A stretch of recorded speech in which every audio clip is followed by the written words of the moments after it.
damage. And because Raphael is running the Swords Dance variant of Ursaluna, may be able to outpace any kind of defensive boost from that bulk up. But we're going to have to see what happens as we head into game one here. Double Incineroar on the field alongside Corviknight and the Raging Bolt. That Corviknight will, of course, be able to reflect back the Incineroar Intimidate on Rapha's side, getting an double Intimidates onto Rapha's Incineroar, but immediately threatened by that Raging Bolt. Yeah, I think another critical piece of information, though, is the order those Intimidates happened in. I'm sure Aaron happy to see that as we start out the battle, but yeah, I think this is a smart start for Rapha here. Really can't afford to let this Corviknight get its stats rolling. Yeah. With the bulk up variant of Corviknight, threatening it with that Raging Bolt immediately is going to be extremely important. Needs to protect that Pokemon as well, because if Rapha has brought the Ursaluna mode in the back, it is one of the only things that can actually tank a hit from that Pokemon. So we'll be bringing that Pokemon back, protecting it by switching in favor of Amoonguss. So Amoonguss out on the field will be able to take this Incineroar Fake Out and not feel too threatened by a Thunderbolt or a Flare Blitz even with the double Intimidate, but instead Rapha targeting down Incineroar on Aaron's side, which has not opted to go for the Fake Out here. Instead, going to take that Thunderbolt, beat the Citrus Berry, and go for the Parting Shot into that Pokemon, onto the Raging Bolt, and lower the special attack. I think both sides kind of showing how they got here. Pretty quick turn one there. Rapha not taking the bait and going for the electric type attack into what became the Amoonguss, and the Incineroar also kind of pivoting nicely here, able to bring either of these Pokemon in a more advantageous situation now, where the doubly intimidated Incineroar and the Parting Shot inflicted Raging Bolt there, both having reduced offensive stats now. So with the Amoonguss there too, we talked in the pregame about the bulk up option for Corviknight, but the Ogerpon knows Swords Dance as well, so perhaps going to go through that method instead and not having to deal so much with the type disadvantage against Raging Bolt. Yeah, this Ogerpon's going to need to get a bunch of Swords Dance though, because as we see all four of Aaron's Pokemon, I am not seeing a real answer to this Raging Bolt. You have the Incineroar, you have the Amoonguss, and the Hearthflame Ogerpon, and of course the Corviknight. None of those Pokemon is threatening super effective damage on the Raging Bolt, and in fact are threatening resisted damage, except for a knockoff from that Incineroar. Yeah, I think so too. Be critical, I think, to get rid of this Amoonguss, where even though Cresselia is kind of going to negate its most obnoxious tactics with the spores, it is potentially going to be able to draw some attacks away as we see this Swords Dance. Aaron kind of all-inning quickly on Ogerpon, perhaps, as the sweeper for this game. Yep, having to get this Ogerpon going, immediately goes for the Swords Dance, takes a U-turn in return. Again, Rapha is running the Assault Vest variant of Incineroar, so does not have the ability to go for Parting Shot, which means that this Ogerpon will be able to potentially get some Swords Dances off and keep ahead of the Intimidates. But Ursaluna switches into a Spore, which means that the Flame Orb will not activate. And that's actually really obnoxious at a lot of levels for Rapha.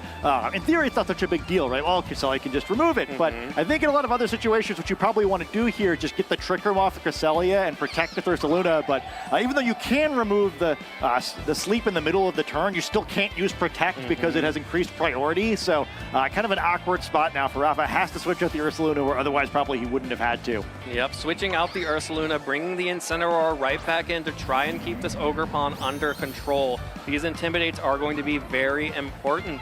Again, this is the Assault Vest variant of the Incineroar. It is not Safety Goggles, so is open to being spored by that Amoonguss. Rapha really relying on the Safety Goggles Cresselia to make sure that all of his Pokemon remain awake and at him. It's just going to be double Incineroar switch-in for both Rapha and Aaron, while Aaron goes ahead and terastallizes the Ogerpon to get the attack boost, get the Embody aspect, and completely negate the Incineroar's Intimidate from Rapha, which means this is a +2 Ogerpon able to fire off some Ivy Cudgels now. It's a really aggressive move, though, removing its resistance to most of Rapha's attackers' offensive moves. Yeah, no resistance to ground type, no resistance to the electric typing, but who and no cares? Problem. When you could just pick up KOs like that, +2 Ivy Cudgel with the terastallization boost, really making Cresselia look paper thin right there. as Raging Bolt comes back out to try and do some damage control here. Now, that just didn't happen back in my day, and now this is a really tricky spot, right? You have the Incineroar, who is like relatively safe here, but can't really do anything the other direction either, and yeah, I mean, you've got the sleeping Ursula in the back, or can't activate its orb because it's asleep. Didn't take any sleep turns, so whenever it comes back in, it's going to have to snooze at least for one round. Really looking good for Aaron so far in this match. Yeah, but Aaron is still going to have to figure out a way through this Raging Bolt, especially with the Hearthflame Ogerpon removing its resistance to Thunderbolt. We'll be able to take some big damage from this Life Orb Raging Bolt. Rafa switching out the Incineroar has to keep protecting that Pokemon to cycle Intimidates and keep the Ogerpon under control. So brings in the Ursaluna here, but it's just going to take another Ivy Cudgel. Not quite a one-hit KO. Fake Out, of course, brings the flinch to Raging Bolt, but Ursaluna has done nothing. Still winter here, so that bear is asleep. Yeah, I mean, the worst thing, too, is if it wakes up, it's going to faint because the orb is going to activate and knock it out. The plus side is that, at least Raging Bolt didn't take any damage there and does resist Ogerpon's attacks, but you got to start to wonder now how feasible it is for it to do enough damage, because it does still have to deal with Incineroar and Amoonguss protecting this Ogerpon. Yeah, and we'll have to be dealing with the Life Orb recoil as well, so all of that chip will start adding up, and Aaron has effectively taken off the big damage from this Ursaluna from the game. Rafa has to retreat Ursaluna to get Intimidates out onto the field to try and keep this Ogerpon under control, but bringing in the Amoonguss will be able to protect the Ogerpon from attacks from the Raging Bolt after this next turn, which means that Aaron will be able to start getting more Swords Dances. Big Thunderclap, though, will deal good damage to that Ogerpon.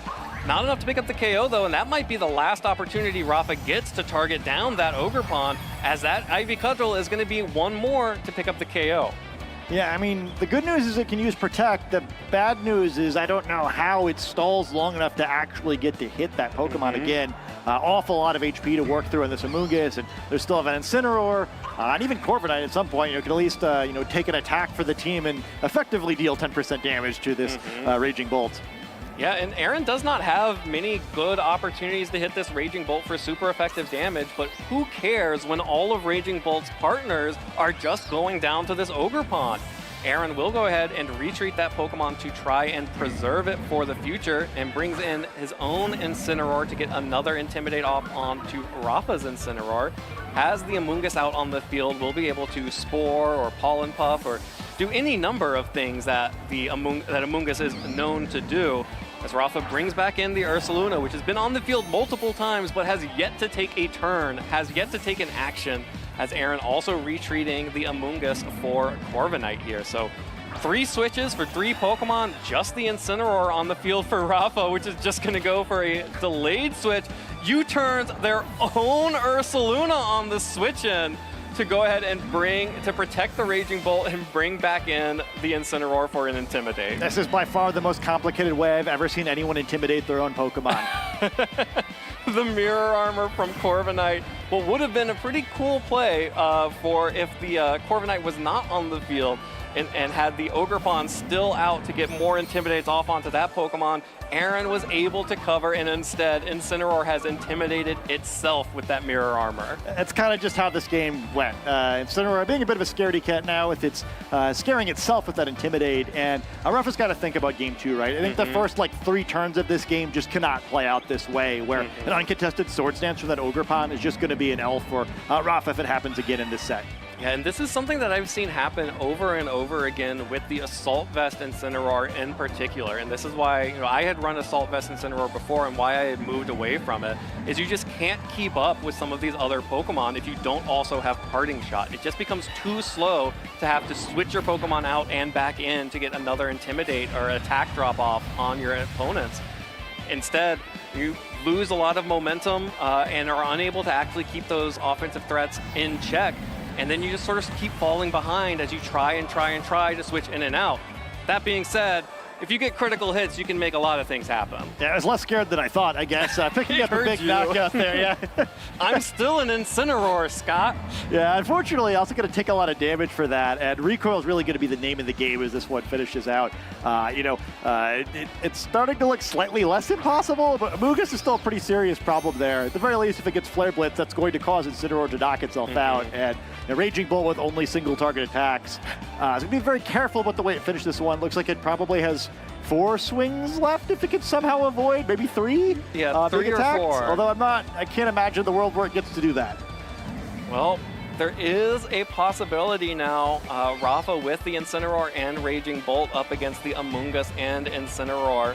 Notably, there is no opportunity to ever cycle another Intimidate here, so when Ogerpon comes back in, it will have the full Embody Aspect boost. Thunderbolt actually connects onto Incineroar, 12 hit points. Aaron survives. Raging Bolt not able to pick up the KO, and instead will go down to that knockoff, which means that will be it for Rafa in Game 1. Has to make some adjustments for Game 2, as Aaron is about to go up 1-0 in this set. As Rafa actually picks up another KO, a critical hit with Amoonguss. Incineroar was trying, buddy, but it is not enough. It will knock itself out and give Aaron Brok a 1-0 lead. Yeah, that was actually pretty close. I feel like he was 1 crit away, where I think if you get the crit on Incineroar, you wind up with Raging Bolt versus Ogerpon. At worst, you get the mind game of you can hit the Thunderclap or not. So slightly spooky at the end for what for a long time felt like a blowout, and we wind up in a strange place as we approach our final Game 2 of the day. Absolutely. Here we go into Game 2, and again, the story of that game for me was Ursaluna not getting to do anything. It switched into a big IV Cudgel. It switched into a Spore. It did not get to activate the Flame Orb. Cresselia didn't get to do anything either because that Ogerpon got a free Swords Dance off.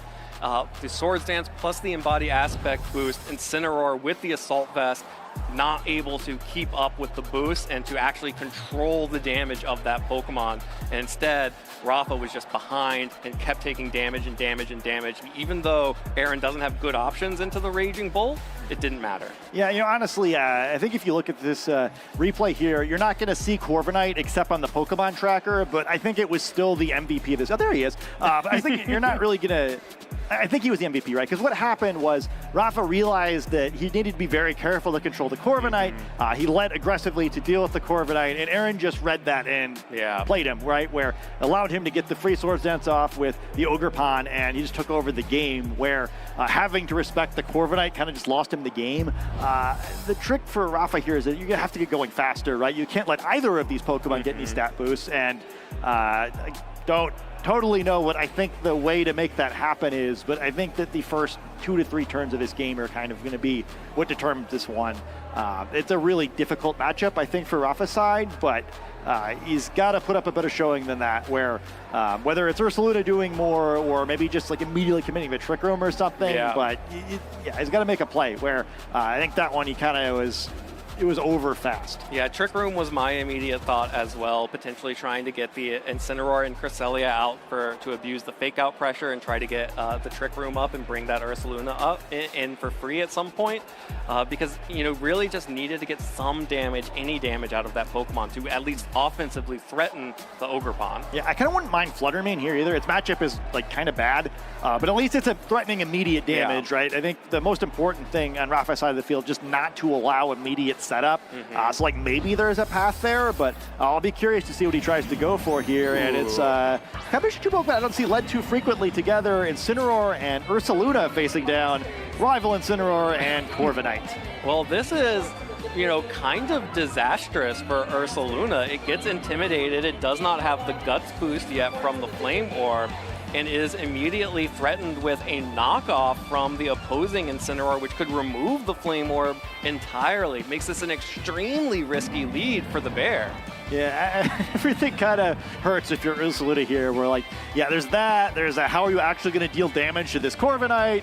There's being intimidated. Your friend Cresselia is conspicuously missing. Probably like that Trick Room up facing down a Pokemon that has Tailwind. There's a lot of things that have to happen before this Ursaluna is a happy bear, but it's awake this time, which is better than last game. It is awake, which is better than last time, as Incineroar on Rafa's side will switch out for the Cresselia, the reliable partner to this Ursaluna, but was not immediately led alongside. All of those things we mentioned force Rafa to protect the Ursaluna this turn, protecting the Flame Orb, making sure the Guts activates, but this means Corviknight gets to bolt up. Again, this does not have the body press tech for super effective damage onto Ursaluna, but this Ursaluna has been intimidated. The Incineroar has switched back out, so it can come back in and keep on intimidating, and Corviknight has Rocky Helmet and the ability to set up more defense boosts. So it is going to be able to wall these Pokemon pretty well. Yeah, I mean, ish. I mean, I think Amoonguss coming in here might be the best thing for Rafa, where neither of these Pokemon actually care all that much about Amoonguss being around. Again, the path toward actually knocking Corviknight out is a little bit unclear here, but some of the missing pieces have occurred. Okay, Ursaluna's burned now. It can't be knocked off anymore. It's still intimidated. Cresselia's out here to try and perhaps get Trick Room up. You probably could just Swords Dance here if you really wanted to, or you're not exactly being threatened with the knockout the other direction, although Intimidate here would just wipe it out completely. Yeah, hard to imagine how Aaron stops you from getting a Swords Dance off here, but looks like it's just going to be that Intimidate to completely remove any attack boost. Ursaluna now at -2, so a Swords Dance would bring it back up to even, and Corviknight continuing to go for bulk ups. So that is both the defense and an attack boost. Well, Rafa does go for that Swords Dance, which means that Ursaluna is back to neutral, but again, staring down a +2 defense Corviknight, and those slower +1 attack boosts will start adding up on the Corviknight. And Aaron does have an opportunity here to continue to do things like cycle fake outs or fake out pressure against Ursaluna, especially as those attack boosts start stacking on Corviknight. Yeah, I mean, I think the trick for, like, Rafa's game plan here should probably be, okay, I try to knock out all the other 3 Pokemon as quickly as possible, and then at the end, my 4th Pokemon is probably Raging Bolt. I bring that out outside of Trick Room and finish it off. I'm not certain if that's going to be viable or not, but I think at least he's moving toward that path, right? He got the Trick Room. It's sort of an awkward situation, but Incineroar, even though it would have to intimidate itself again, could be helpful here. But no, it's Raging Bolt immediately. An aggressive switch in for Raging Bolt, trying to make the most of all of these Trick Room turns. Brings in the Raging Bolt, the Dragon and Electric type, to immediately start threatening on that Corviknight. And actually, Rafa going ahead and terastallizing the Ursaluna immediately into the Ghost typing here. Yeah, trying to avoid a fake out. Knows that probably, if turns are limited, the fake out, or the facade rather, doing an incredible amount of damage. An incredible amount of damage, but not enough for a one-hit KO. And the switch into the Raging Bolt means that Rafa could not go for the Earthquake or else deal massive damage to his partner Pokemon. This Corviknight's Brave Bird will deal so much damage to the Ursaluna, and without Cresselia on the field, there's no way for Ursaluna to heal up, and Cresselia wouldn't even be enough. Yeah, okay, so it's a slightly awkward situation, but hear me out. Okay, maybe it's not the worst. Ursaluna now threatening a knockout in the Incineroar slot would move first. Raging Bolt maybe threatening a knockout in Corviknight. That's like temporarily good. Yeah. Fortunately, you know, at some point relatively soon, you're going to need the Cresselia back out here, or Ursaluna's going to be in trouble, but at least they're at somewhat neutral board state now. Yeah, this is definitely a much more neutral board state, and the Raging Bolt, of course, did lose its Life Orb, unfortunately. Yeah, don't forget there's no Protect to the Corviknight. You could try to call the Thunderclap versus the Thunderbolt, but Rafa thinks better of it. Get Cresselia out here, desperately try and heal up this poor bear. Yeah, the bear needs some help. It's going to be the Earthquake to make sure that you pick up the KO on the Incineroar and potentially catch any other Pokemon on the switch in. We'll be able to pick up the KO on Incineroar, but this Corviknight gets to move this turn, and it's going to go for a Roost, which means it's going to heal up all of the damage that it has taken so far from itself. I mean, that's a problem for tomorrow, you know. Not ideal, but like the Corviknight, at least because of Raging Bolt's present, couldn't attack that turn. Unfortunately, we're going to see the flaw in this strategy, which is Amoonguss, right? And you get the combination of Amoonguss and Corviknight at the same time. You don't have to worry about the Raging Bolt anymore. The safety goggles are on Cresselia, which is helpful in this matchup, but not immediately. Yeah, well, this is actually kind of a tense position because if Amoonguss comes out and goes down while Trick Room is in effect, really can't do a whole lot to the Ursaluna and the Cresselia. Actually, though, it is carrying Sludge Bomb, which just may deal enough damage to this Ursaluna how weak it is already. Yeah, I think you probably have to just do the Protect Lunar Blessing here, which probably works against you as much as it does for you. And the Trick Room turns are starting to run out here, right? Only two left. At that point, yeah, I mean, I don't know if he's accomplished enough in this Trick Room. Yeah, and this Corviknight, again, with +2 attack because of those 2 bulk ups, will still be threatening damage onto the Cresselia as well. Yeah, I wonder if maybe instead you just let Ursaluna go, like try to go for a Helping Hand Facade and just hope that that's enough to get rid of the Amoonguss. Like maybe then at that point you can do enough out of Trick Room to have a chance. Oh, but this Amoonguss also showing that it has the Ghost Terra typing. An incredibly rogue Terra type from the Amoonguss will protect itself from a Facade coming out from the Ursaluna. Okay, that could be bad. Yeah, so the Helping Hand Facade not looking so good anymore. Yeah, I wouldn't do that. Don't do that one. That's the wrong play. Ghost Mushroom on the field now. Amoonguss is immune to normal type attacks. The Helping Hand comes out from the Cresselia onto the Ursaluna, but the Sludge Bomb first into Cresselia, trying to get the poison, and does get a poison onto Cresselia. That will tick unless Cresselia is able to get a Lunar Blessing off, and the Facade into the Amoonguss. No damage. Corviknight with a Brave Bird deals a lot of damage back to the Cresselia as well, and with the poison tick means that Cresselia is on the verge of going down as well. Oh no, I think that might have been Raphael's last chance. I think he almost had to go for it there where, in retrospect, yeah, I mean, there's no reason not to Ghost Terra there, but he needed a big knockout, and Ursaluna, unfortunately, not able to deliver.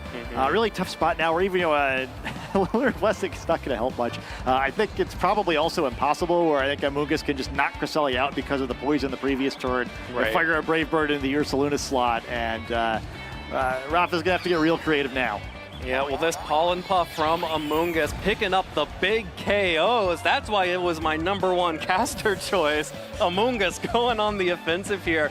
Cresselia will go down. Ursaluna gets to fire off an Earthquake, but Corviknight not affected by it because for the time being, it is still a flying type.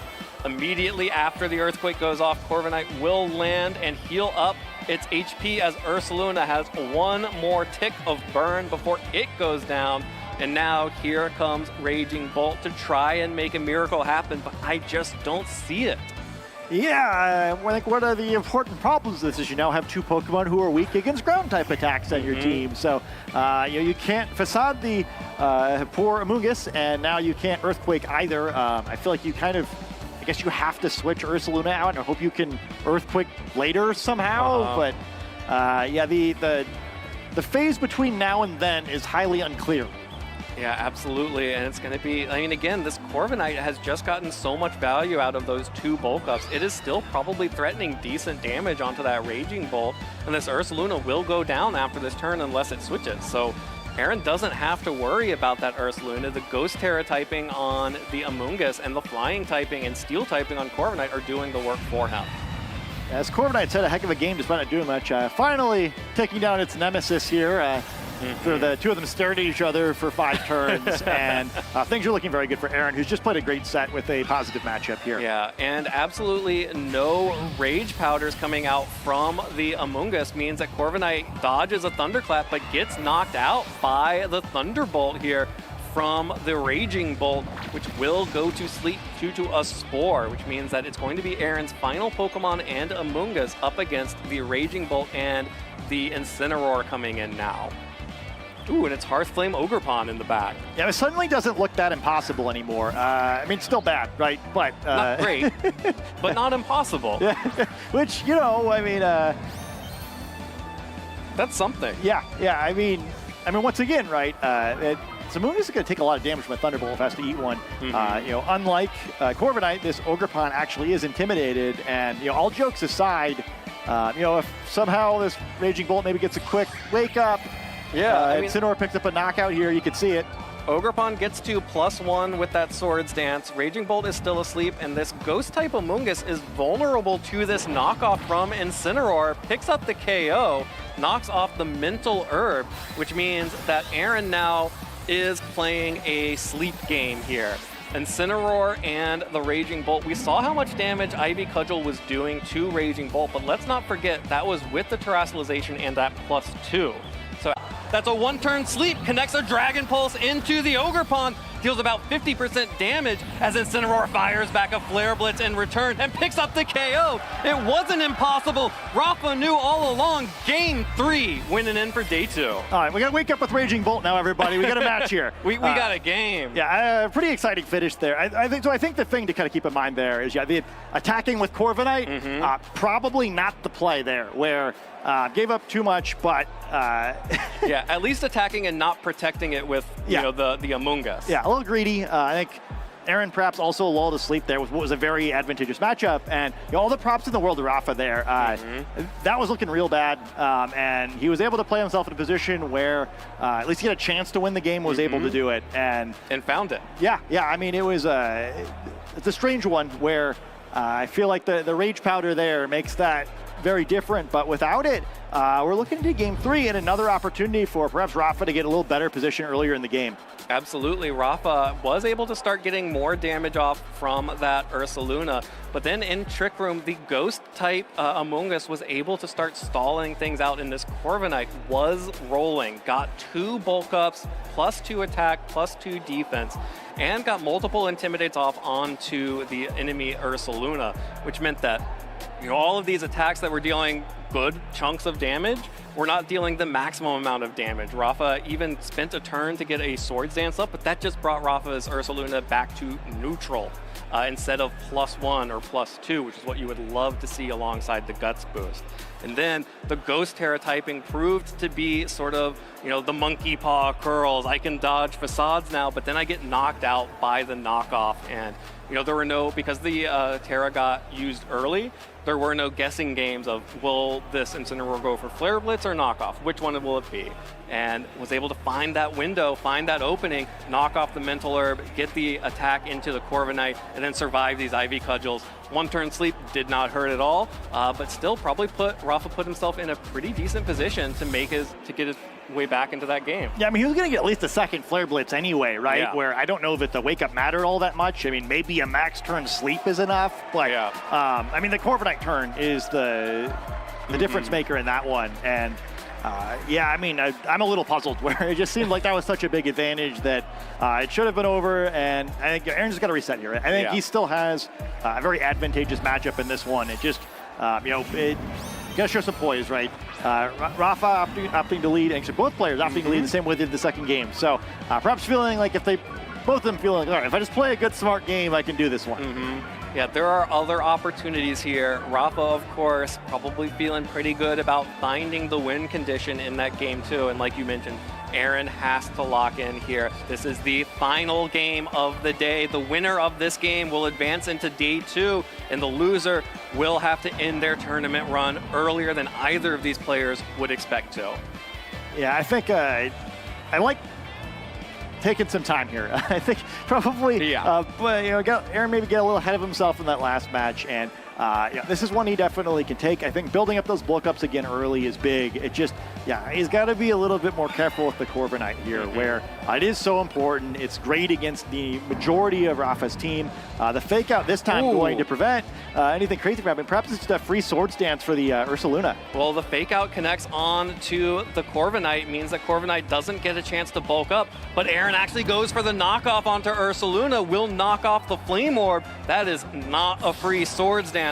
Rafa, though, will be able to get a Swords Dance off, but that losing the Guts ability on Ursaluna is huge. That is a huge reduction in Ursaluna's attack power, and also opens it up to being abused by the Among Us in Trick Room.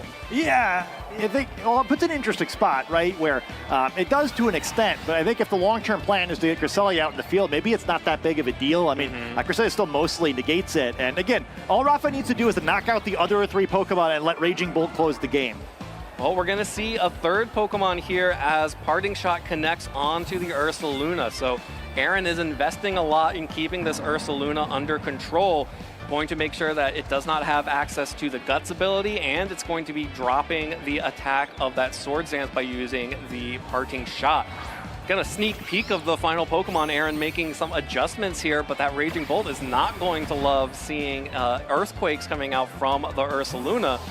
This Amoonguss, however, it will happily take a U-turn from Rafa's Incineroar. And now Rafa gets to choose what Pokemon will come in. You have to imagine seeing the Amoonguss. Yep, it's going to be the reliable partner, Cresselia, coming out.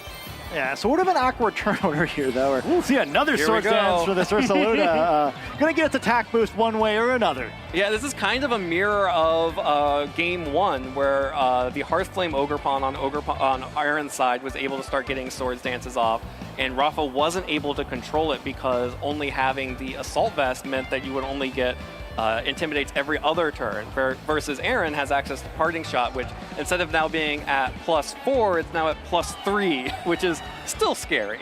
Yeah, sort of an interesting position now, though, because I assume on Rafa's side, maybe if you want it, you can go for the Protect Trick Room, get the turn order back in the right order for you. You're stuck Earthquaking against the Flying-type Pokemon, but you know, maybe you can pick up the Amoonguss and start moving from there. Yeah, and actually no access to Facade here means there is no real reason to worry to terrestrialize the Amoonguss. Instead, it's going to switch it right back out and try to keep the Ursaluna under control. That's another Intimidate connecting with Ursaluna.